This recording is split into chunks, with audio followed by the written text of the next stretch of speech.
vote in our elections. We check IDs in Ohio. That's not racist. It's common sense. We have paper ballots. We count the paper to make sure it matches the electronic result. But I don't do that work by myself. It's a huge team that works to get that done. So if you work at the County Board of Elections or serve as a poll worker, would you please raise your hand so that we can recognize you? Look at all those poll workers. Awesome.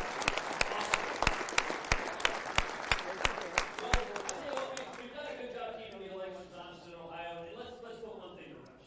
The liberals accuse me of trying to suppress the vote. They say that I want to make it harder to vote. I want to suppress the vote. Nonsense. By the way, if that's my objective, I'm terrible at it because we've had record-breaking turnout in 2020, 2022, 2024. We have run the table in every one of those years in a high turnout election that was also honest. That's something that we can be proud of. And now we're looking towards not only this year, 2025, when we have great local candidates running, and that's vitally important, but next year, 2026. I just recently announced that I'm running to serve as your next auditor of state. You all know Keith Faber. He's a neighbor here in Western Ohio. He served as your auditor of state for the last 6 years. I'm running to replace him. The auditor's job is important. I know you don't think about it very often, but it is important. It's the top watchdog to catch crooks and criminals that are stealing public money, engaging in public corruption, making sure that they go to a jail cell. It's also the state's, it's really ODOGE. It's Ohio Department of Government Efficiency. It's an opportunity to come in and make sure that local and state government entities are working as effectively as they can with your tax dollars. And so I'm asking for your vote for auditor of state, but also asking for your prayers. That's not what you're here to hear about, though, tonight. At this point, it is my great honor to introduce a man who I sincerely believe is going to be the next governor of Ohio. That's why I endorse him. I want to tell you a little bit about the man first. I think many of you know Vivek's story. You've seen him on TV. Hopefully you've read his books. You've seen this incredibly smart, articulate Ohioan out there working hard to get President Trump elected and J.D. Vance elected. But you may not know the man as well as I do. So I hope tonight you're going to get to know him. He's a father. He's got 2 boys. He's got an amazing wife who is a surgeon at the Cancer Hospital of Ohio State. Her name is Dr. Apurva Ramaswamy, and she's going to make an amazing first lady for Ohio. Do you guys agree? I do too. And here's a guy that had teachers that believed in him at a young age and helped him be the best version of himself. He got a great public school education. He got a great Catholic high school education. He went on to Ivy League college education and stayed a conservative, which says something about the man. And I'll tell you what, after that great world-class education he started businesses that transformed people's lives and helped people live a healthier life. And yeah, he made a lot of money, and that's something to be proud of. We're capitalists. But you know what? He risked all of that when he started to see this terrible thing happening in our country that many of us have now learned to call wokeness, this mind virus that was infecting boardrooms and classrooms. And you know what? As a biotech CEO, it didn't make him very popular among many of his peers to start calling that out and writing books about it. But he knew that it was what he had to do. And I told you, he went out on the road and helped President Trump and Ohio's own J.D. Vance get elected. Give him a round of applause for that. That's pretty important. And now he's back home in Ohio, where he was born and raised, and announced just recently that he's running for governor. Now listen, I endorsed him. I'm proud to do that, but that's not the endorsement that really matters. The endorsement that matters most comes from Donald J. Trump, who endorsed him the day he announced that he was running.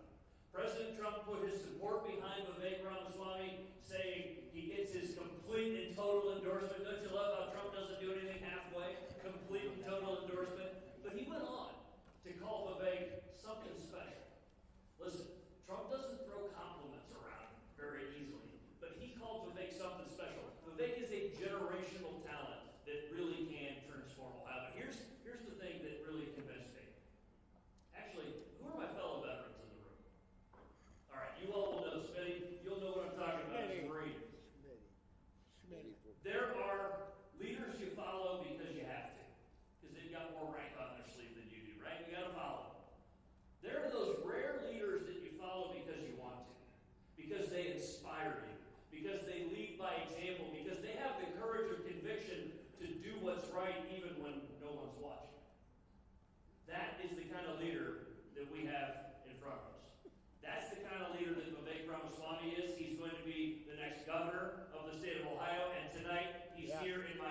Society. Ladies and gentlemen, welcome to this stage, the next governor of the state of Ohio, Vivek Ramaswamy. Thank you. I appreciate it. Yep, absolutely. Happy to do it. I Let me appreciate get my it. numbers here. Thank you. Thank you. And give this man a round of applause, Frank LaRose as well. I appreciate that. Thank you. Thank you, Frank. And if those veterans who raised their hand can remain standing as well, Frank, you included, give these men and women a round of applause as well. Thank you. Thank you. Thank you. I appreciate it. You spoke a little bit in that introduction, Frank, and maybe I'll kick off with this about the mind virus that tore apart a lot of our corporations, our universities. But at the start of tonight's event, I actually had a chance to meet with a mother in the small group session we had beforehand. Is Terry, you in the room? There you are, Terry. Mind if I share your story? Terry shared with me the way in which this mind virus has also begun to infect and even tear apart, and many of you know this in this room, even tear apart our families. We've experienced it, my extended family, as in your family. The idea that now you have even parents with their kids who aren't able to even get together at the dinner table and have an open conversation because of a mind virus that has infected so much of our country. And I made Terry a promise tonight that as a leader from a different generation, a leader from the next generation, I'm a millennial. I became the youngest person ever to run for U.S. president as a Republican. I consider it a special responsibility on my shoulders to make sure that we don't make sure that the toxic, woke politics and the mind virus of yesterday infects our family relationships and our friendships in this state. And that's part of what I want to talk about tonight. Because over the last 4 years, that's what I observed in our country that hurt me the most. We went through a kind of identity crisis as a country. We went through a national identity crisis, especially amongst young people, where faith in God, patriotism, hard work, and family all but disappeared in so much of our nation. Our young people were hungry to be part of something bigger than themselves, and yet so many couldn't even answer what it meant to be an American. Less than 16% of Gen Z in the Biden years said they were proud to be American. We had a 25% recruitment deficit in our U.S. military. Think about that. That was unacceptable to me.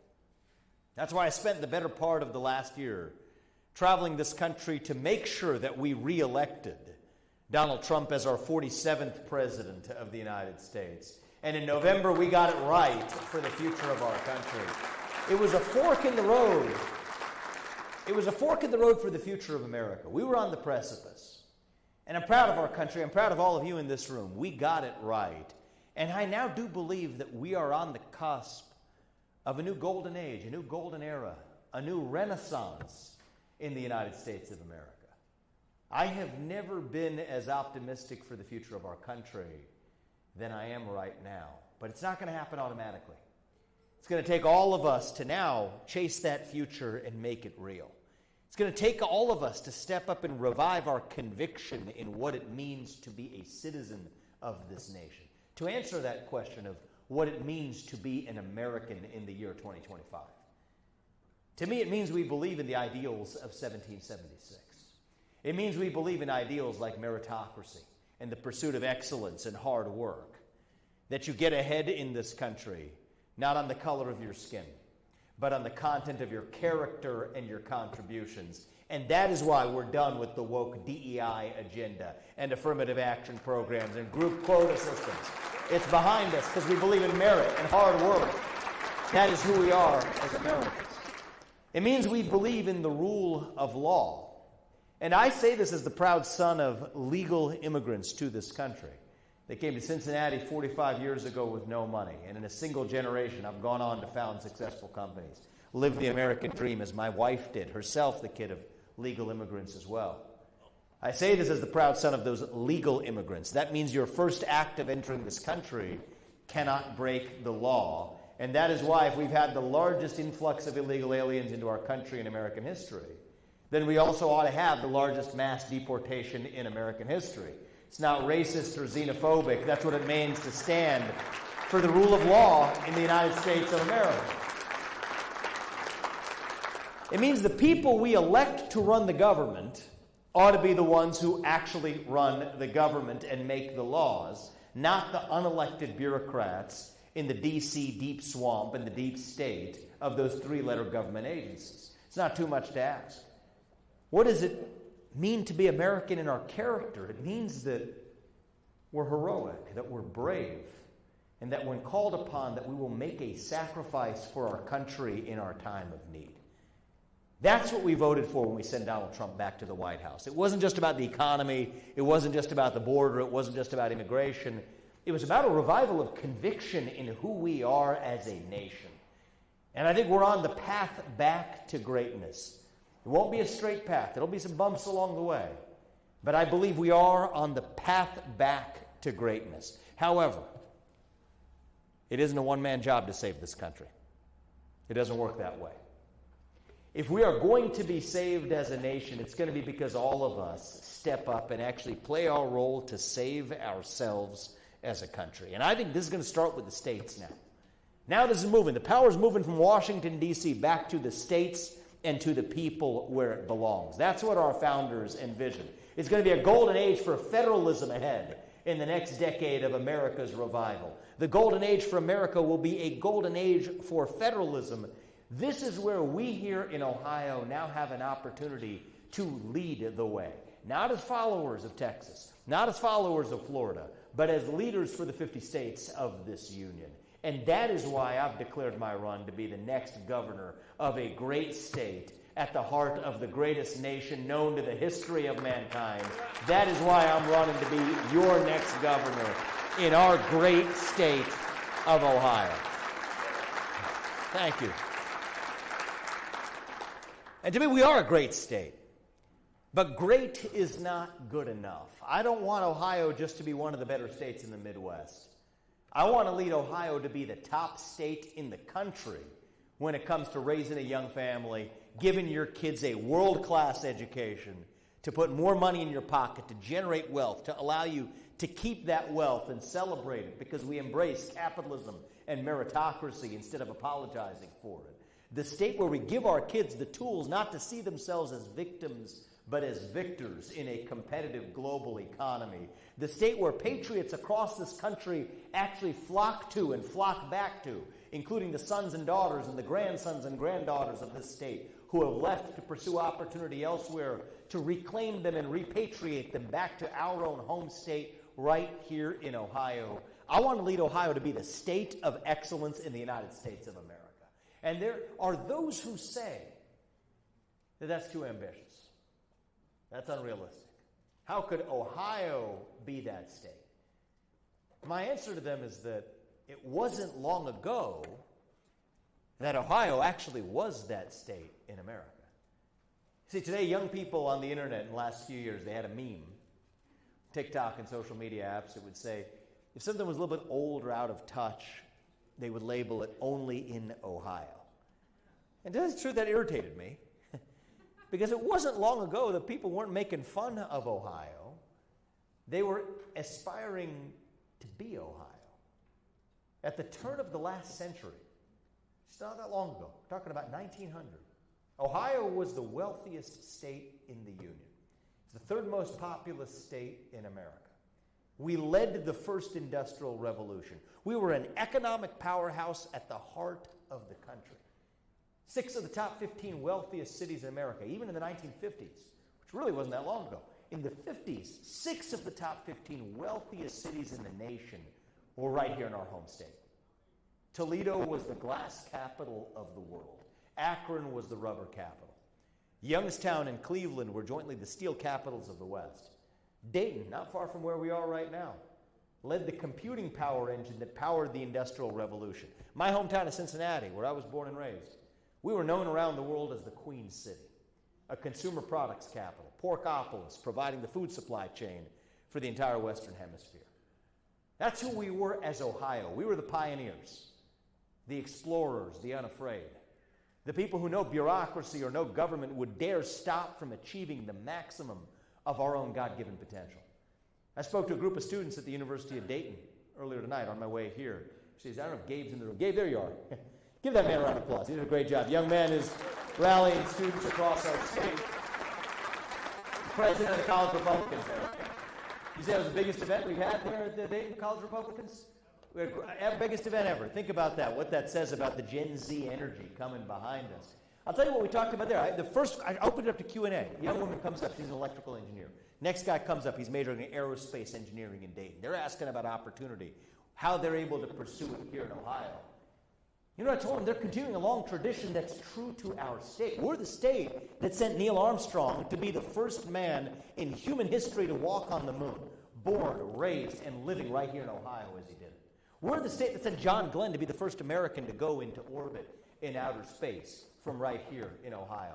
Not far from the home of the Wright brothers in Dayton, Ohio, where they gained the self-confidence, all of them, gained the confidence as kids to achieve what was thought to be impossible. They grew up in a state that was at the outer frontier of its nation, not following the rest of its nation, but leading that nation.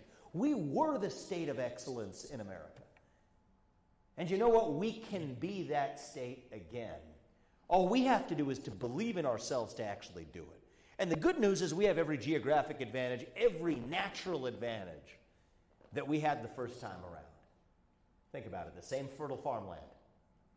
The same natural resources under our ground. In fact, they're more valuable now. Back then, they didn't know natural gas was as valuable as it is. Oil, but also natural gas and coal right underneath our ground. The same great geographic position we did then. The same Erie Canal to New York City. The same Ohio River to the Mississippi. In fact, it's even more of an advantage today because today, unlike then, we have 60% of North America's population. Not just America's. North America's population within a single day's drive of where we're having dinner tonight. God has blessed our state with every natural advantage we could possibly wish for to be the state that leads America back to greatness. All we have to do is to believe in ourselves, to have conviction in ourselves, to be able to do it again. And the good news is, we're going through a second industrial revolution right now as we speak. It's going to be a revolution of manufacturing dominance, advanced manufacturing, not just programming, but production that lifts up America's economy. And I believe that Ohio will be the state that leads the way the second time around yet again. If it was Silicon Valley for the last 10 years, I want it to be the Ohio River Valley for the next 10 years. It's not the Rust Belt we're talking about anymore. It's going to be the Platinum Belt right here in Ohio. And it may not be the exact same sectors of the past this next time around. It may not be rubber production next time. But it is going to be the sectors of the future. From semiconductor production, to nuclear energy, to biotech, to Bitcoin, to a defense industrial base that we ought to power right here at home. Not far from Wright-Patterson Air Force Base is where we're sitting right now. A strategic asset for our region and our country. It's going to be the sectors of the future, using AI not to take jobs, but to make jobs through workforce training and education. This is where I want to lead our state. This is our modern-day Northwest Ordinance in the state of Ohio. If it's 1776 in America, it's a Northwest Ordinance right here in Ohio, where a group of Baptists came here before the Constitutional Convention to secure a region in a state that provided religious liberty, to allow freedom for those who actually wanted to set a standard for America. The Constitution was written in the shadow of the values set into motion by those people who actually were the pioneers and led to the founding of Ohio and our Northwest Ordinance. That's really what powers our country and our state going forward. That's us right here. Now, we're a conservative state. We got to embrace that. We're a conservative state. It's time for us to be governed like one. And the fear is that that's going to lose us elections. I don't think that's the case. It will win us elections because it's going to put more money in your pocket. It's going to lift up more people from poverty. It's going to revive that sense of civic pride and conviction in our young people that they deserve to have, and make us a state where patriots across this country flock to instead of just Florida and Texas. Now, I believe that's going to require a new generation of leadership in our state. That's why I'm in this race. I think it's going to take a governor coming from the outside, bringing a business background, as President Trump is to the national level, to bring that to our state level. But we're going to work together as a team to do it. It's a one-team mentality in this state. Frank and I, we're going to work together. Keith Faber and I, we're going to work together. The statewide elected leaders, we're going to work together with the leaders of the Senate and the House right here in Ohio as a one-team approach. In the same way you run a business, you don't run it in silos. You want your executive team around the table. You want to be collaborating with your board of directors, not having guessing games about who's going to approve what the other one does. That's the culture I want to bring to the leadership of this state. It's not just this state, but in collaboration with our elected leaders in Washington, D.C., who are doing a great job. A new generation of leaders like Warren Davidson, who's doing a great job in Washington, D.C. Warren, you want to stand up. I want to give this man a round of applause tonight. You're going to hear. I mean, Mike Carey, give him a round of applause as well, right? Represent a new generation of leadership in Ohio and Washington, D.C. It's a team effort. Mike, if your son wants to come on stage tonight, we're going to welcome him on here. Anytime, he's got a free pass here up tonight, just like my kids. I respect that. That's why we're in this, we're in this for that next generation. It's going to require some changes in the state. I want to be clear. I want to respect the achievements of those who came before me. You're going to hear nothing but positive things for those who preceded me in this role. Because frankly, we are one of the better states in our region. But I want us to be the best state in the country. We want to build on those accomplishments to take our state then to the next level. We're a great state, but great isn't good enough. One of the changes we're going to have to address is the population decline in our state. It is a fact that we have more people now leaving our state than moving in.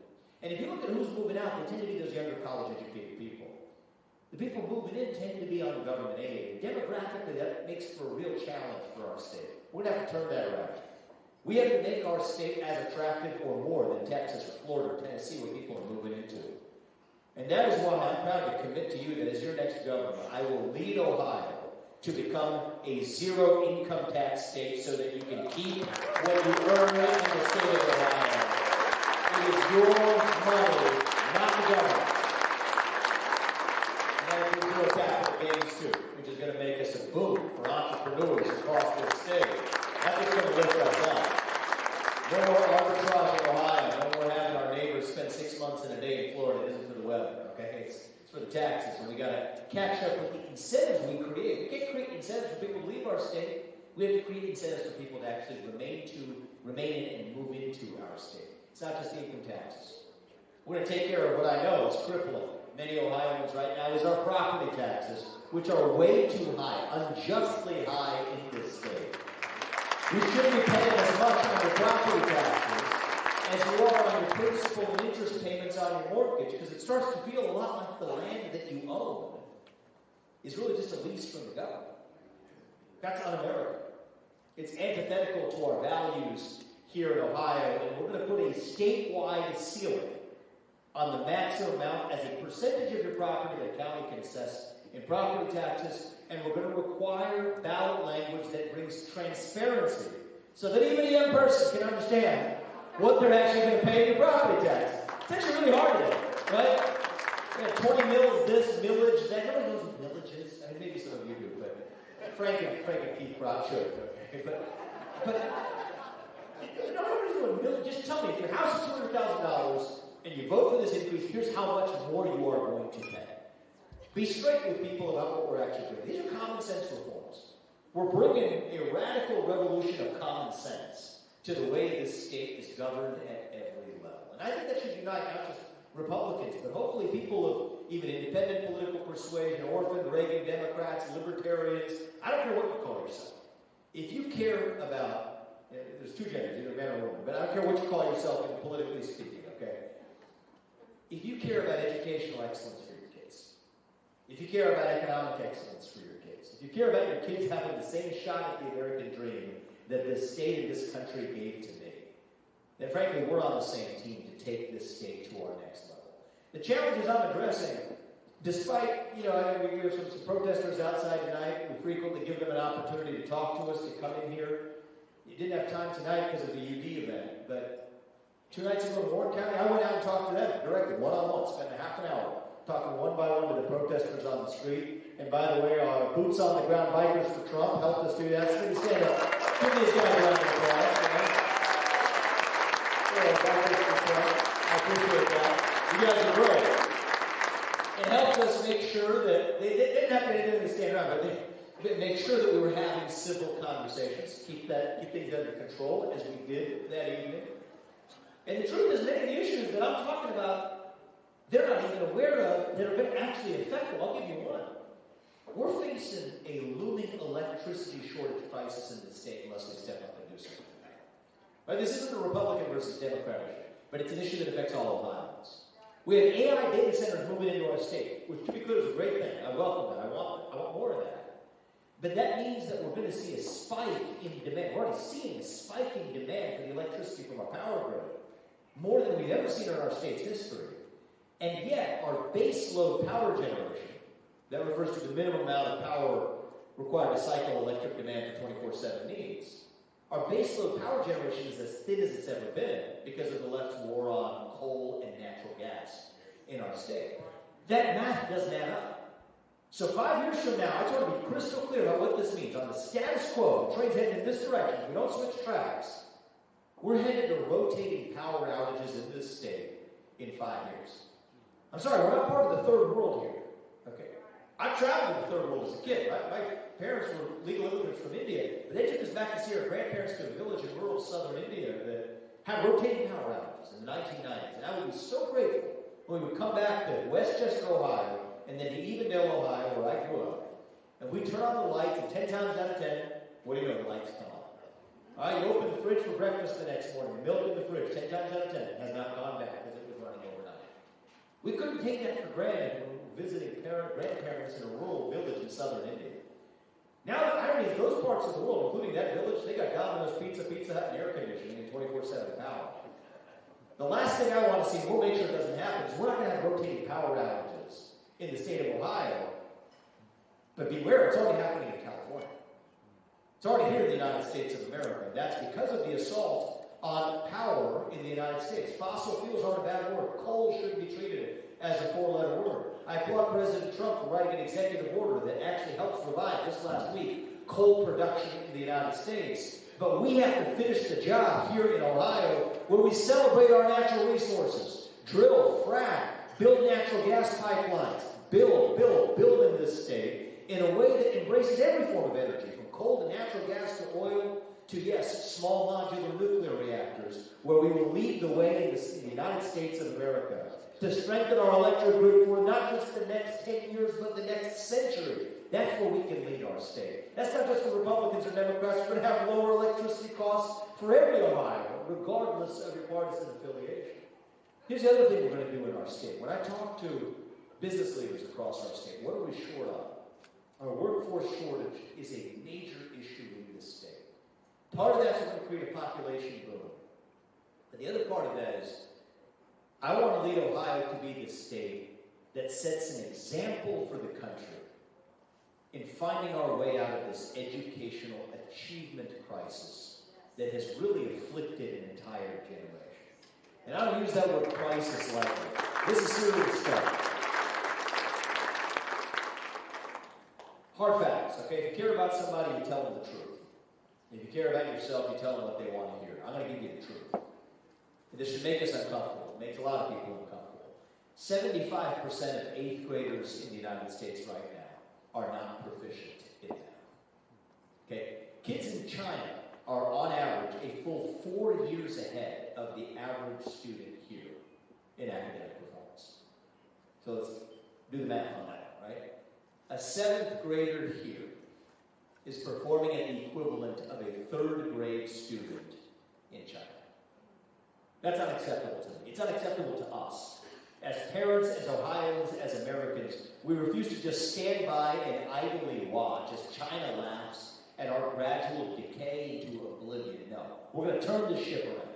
We're going to turn it around in the state of Ohio. We're going to lead Ohio to be the top state in the country and in the world, to give our kids a world-class education in math, reading, writing, critical thinking, physical education, financial literacy, civic education, to set a standard that gives our kids the tools needed to compete in what is a competitive global economy.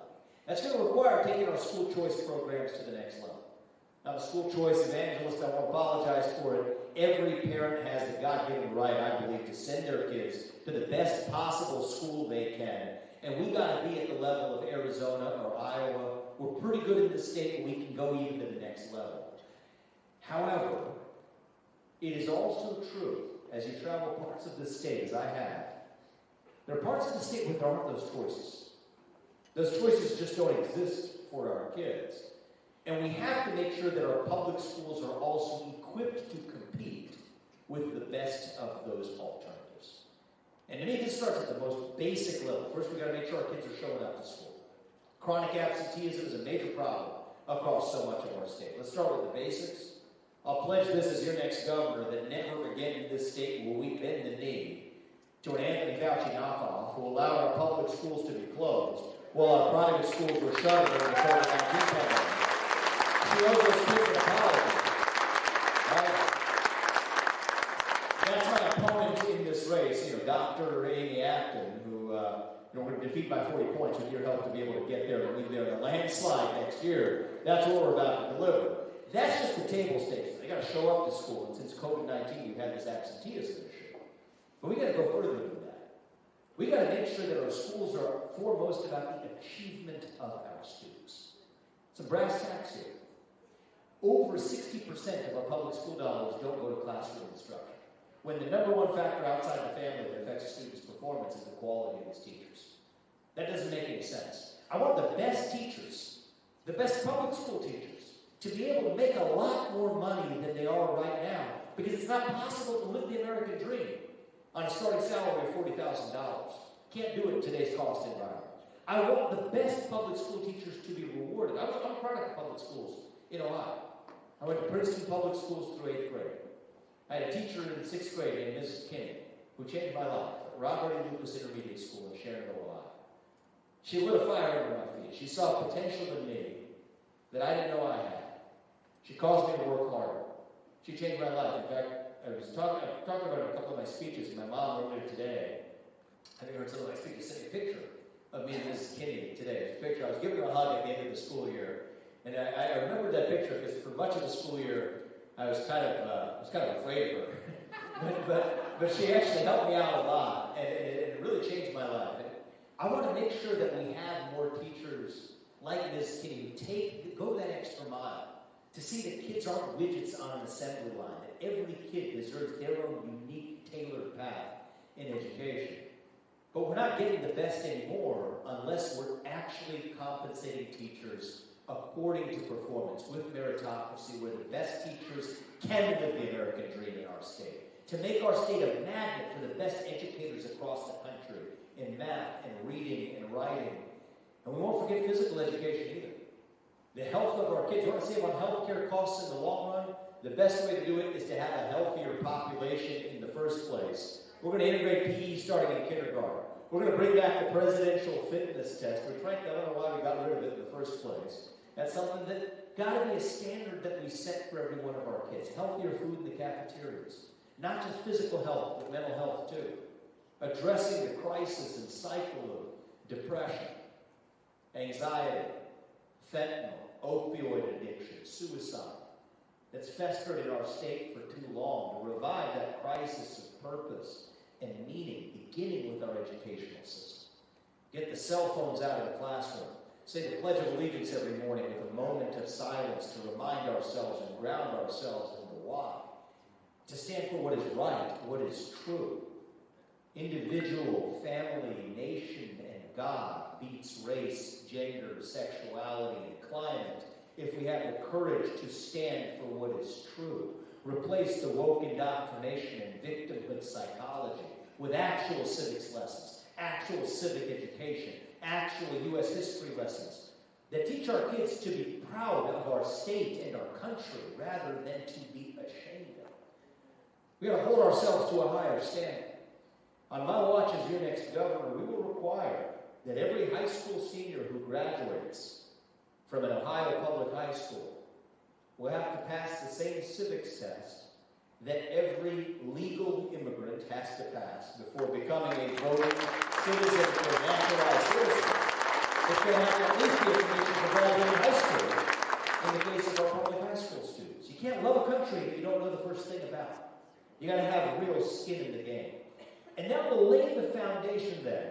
I made a promise to one of you beforehand Where's the young 18-year-old who asked me a question beforehand about vocational education? What's your name? Jason Barnhart. Jason Barnhart. Voted in his first election last time around. I didn't have to ask you who you voted for. Absolutely not. But I had a feeling that you helped us get it right, young man.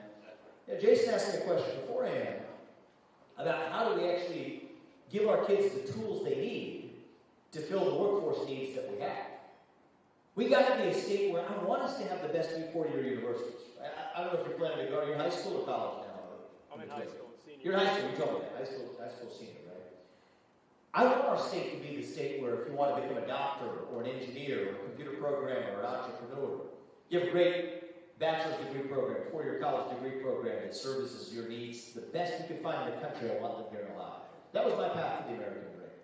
That was my wife's path to the American dream. She's a surgeon at the James in Columbus, Ohio. That's great. We're proud of our path. But I also know that my path can't be the only path either. I also want our state to be the top state where if you're going to be a welder or a mechanic or an electrician or a carpenter or a machine operator, you also have to pave the path to the American dream without taking on four-year college debt, through vocational education. Not through, as you and I talked about, not through what we'll call the trades. We don't call it that anymore. We're going to call them professions because that is what they really are, deserving the same degree of respect and dignity as every other path as well. I don't want to just make that a talking point of the campaign trail, because that is, thank you, that is a little bit popular right now. I want to get into the details. It's not just, okay, that you build more vocational schools, because what I actually hear from a lot of the business owners is that the vocational education is good, but sometimes we don't want these just to be printing certificates and then they're not ready on the job. Some of this has to be employer-led, integrated, even into high school, actually. Earn while you learn programs as early as high school. Put some money in the pocket of that 17-year-old, that 18-year-old during their junior and senior year, where they can have the skill set that the local manufacturer knows that they actually need, maybe better than some other new vocational institution we build up. Integrate it straight into the high school program. Get the occupational licensing requirements out of the way. Get the regulations that exist right now out of the way that stop us from doing it for 17 or 16-year-olds who are perfectly equipped to have the skill set and gain the self-confidence. I mean, it beats sitting in your parents' basement playing video games and smoking pot. That's a path of depression and anxiety. Put some money in your pocket. Not just do Shop 1.0, but Shop 2.0, some of these machines of the future that many of our advanced manufacturers are using in the state of Ohio. We don't need to build fancy buildings and have ribbon-cutting ceremonies over opening a vocational school. Do the actual thing and get the job done. That's what's required for an industrial and economic boom in the state. We're the state that put a man on the moon, for God's sake. We can get this done if we believe in ourselves to actually do it. So it's not just talk. It's not cutting ribbons. I want to get past the ribbon-cutting culture. All right, this isn't about press releases.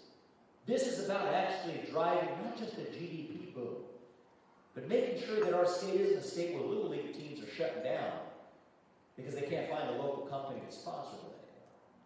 A state where a mom doesn't have to think twice before having a third or fourth kid for fear of the cost of a bigger car or even the cost of a new stroller. A state where every parent has that bone-deep conviction that their kids will go on to live an even better life than they did. A state where we become the cradle of the American dream in America. A state built on meritocracy. A nation that recognizes that every one of us and every one of our kids has their own unique God-given gift, distinct from every other person in the world. And to embrace that we are the nation where you get to achieve the maximum of your own unique God-given potential without any government or system or bureaucracy standing in your way. That is the American dream. That is what made America great the first time. That is how we will make Ohio great again. Not by training our kids to be spiteful to somebody else's success or envious of somebody else's success through capitalism, but instead one where we're celebrating it because they're actually participating in it with real skin in the game. See, I'm a father of two sons. That's my skin in the game. I'm raising my boys in Columbus, Ohio. I was born and raised in Cincinnati. My wife works at the James, so we live in Columbus today. They're not that different from Mike Carey's kids' ages, right? So we have skin in the game. My oldest son's going to be in high school before I'm done. If I'm done with 2 terms as governor, if we're fortunate enough to serve. My oldest son will be in high school by the time I'm out. I'm motivated by making sure he grows up into a state that we help create for him and his generation. And that's my message to my two sons and to your sons and daughters in this room tonight, is that this is the state where the American dream is your birthright. Success is your birthright. A world-class education is your birthright. Freedom is our heritage in this state, and if we embrace that, excellence will be our destiny. This is not a small vision for our state. I will confess that. It's not a humble vision. It is an ambitious vision because I believe that is who we really are as Ohioans and as Americans. We're not victims. We're victors. We don't whine. We win. I've lived the American dream at a scale my parents never imagined possible when they came here 45 years ago. And I will fight every day to pass that dream on to my kids and to yours. We're going to travel this state, and I told a small group of this, every one of the 88 counties. We'll visit them this year, we'll visit them next year, I'm going to visit them every one of the years I'm your next governor. I'm not running to be the mayor of Greater Columbus. I'm running to be the governor of all of Ohio. Lifting up every part of this state. From Dayton to Toledo to the foothills of Appalachia. Every part of this state is going to participate in that boom. Not just Republicans, but Democrats too. A Big Ten coalition that wins next year, I hope, by a landslide that unites this state. Even for those who run against it. We'll work with you to take your best ideas, to integrate them, to actually make sure we're leading Ohio to the next level. Because we are not a state in decline. We are not a nation in decline. I believe we are still a state in our ascent, still on our way up. A state that, believe it or not, we're still young, I believe. Still on our way to our adulthood, to our best days still ahead of us. A state with a great heritage and history, but whose brightest days still lie ahead. So that 10 years from now, when we have our young people in, right, making the observations of our state, what are they going to say? When we're sending manned rockets to Mars. When we're powering our electric grid with the energy of the future. When we're curing previously incurable diseases with discoveries made right here in the state of Ohio. You know what they're going to say then? Only in Ohio. That's where we're headed. The state where we will look our kids in the eye and mean it, where we tell them that you get ahead in the United States of America and you get ahead in the state of Ohio with your own hard work, your own commitment, your own dedication. And that you know what? You are free to speak your mind at every step of the way. That is the American dream. That is what we're reviving in this state. And with your help, that is how we will set an example for the United States of America on our path back to greatness. Thank you, Miami County tonight. God bless you guys and your families. May God bless our United States of America. Keep fighting. Fight, fight, fight. This nation is worth saving.